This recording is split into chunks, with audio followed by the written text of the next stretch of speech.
Hey, how's it going, everyone? It's Alex Oswald here, back with another one. Right, so I was having quite a lot of thoughts the other day. Well, basically when the Google's VO3 came out, that put my mind into a bit of a tizzy, as I'm sure it did a lot of other people.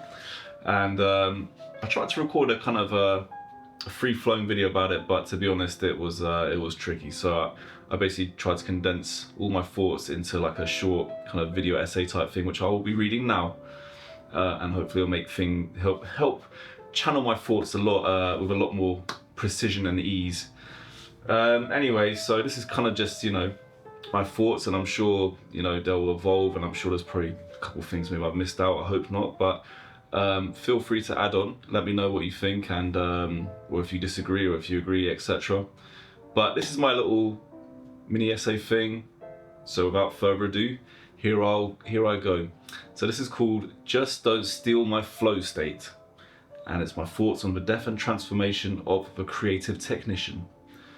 So after Google's VEO3 was revealed the other day, I, like many others, reacted with complete amazement, but were also, needless to say, hit with a deep feeling of existential dread.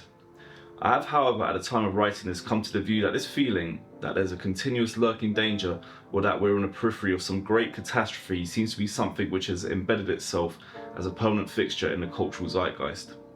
Up until recently, a way one would escape this oppressive feeling would be to simply stop watching the news or TV, but now it seems the bad news, so to speak, has found a permanent funnel through to our mobile phones and computer screens.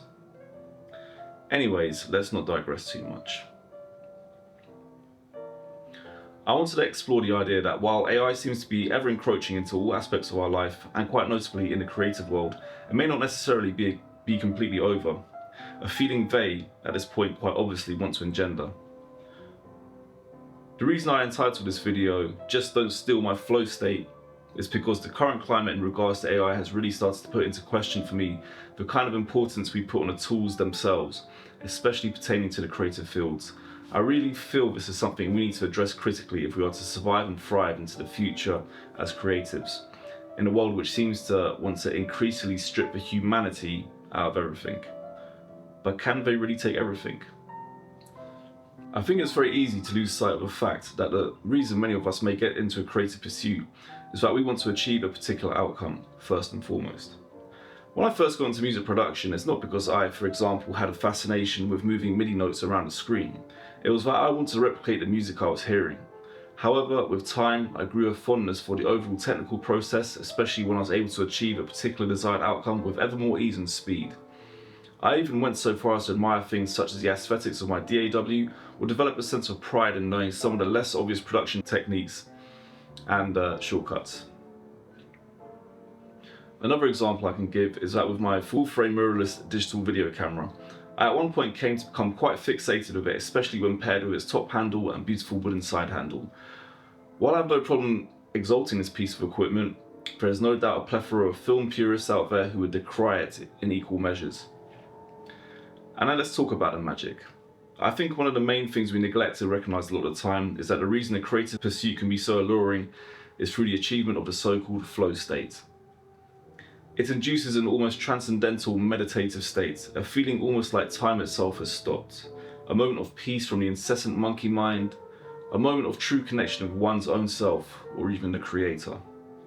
I would even posit that we are largely driven by an unconscious desire to pursue this state, all the while using a myriad of other reasons to justify why we may spend days, weeks, months and years doing something which doesn't normally yield any remuneration in the short term, if ever. Now, I'm not trying to downplay the ramifications that AI will most likely have on the life of the professional creative, but for those who prioritise self-expression above all, are we missing the point when it comes to lamenting the obsolescence of our chosen tools? Not long ago, I began to learn Blender. In all honesty, I never believed I had the ability to learn 3D modelling, but after doing various tutorials, my skills started to develop, albeit ever so slightly. But what seemed like an impossibility started to become just another probability, depending on the amount of time I was willing to invest. At this point, despite still being a complete amateur, I have now developed a different kind of feeling towards what was otherwise a completely alien discipline. I even started to develop a fond eye for the user interface and fleeting fantasies of mastering the node structures.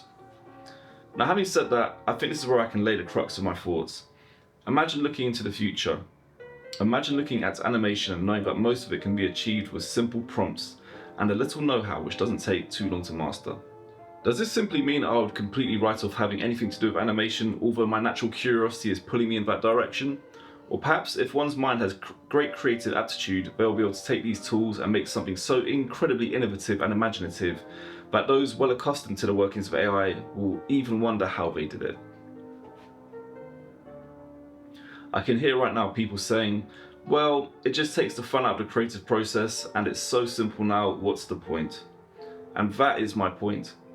One would say this because their mind has grown attached to the tool and not the process and flow state itself. In the context of music, in the eyes of an old school producer, me just programming in instruments with MIDI takes all the fun out of production and super simplifies it, because in their mind the joy was in meeting with the instrumentalists, the vibe in the studio and stories which surround it.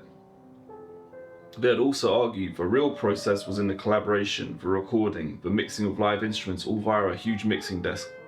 I am in absolutely no way negating these types of claims, but I can also say hand on heart that I have had vastly pleasurable experiences just looking at a computer screen and pouring my little musical soul into it.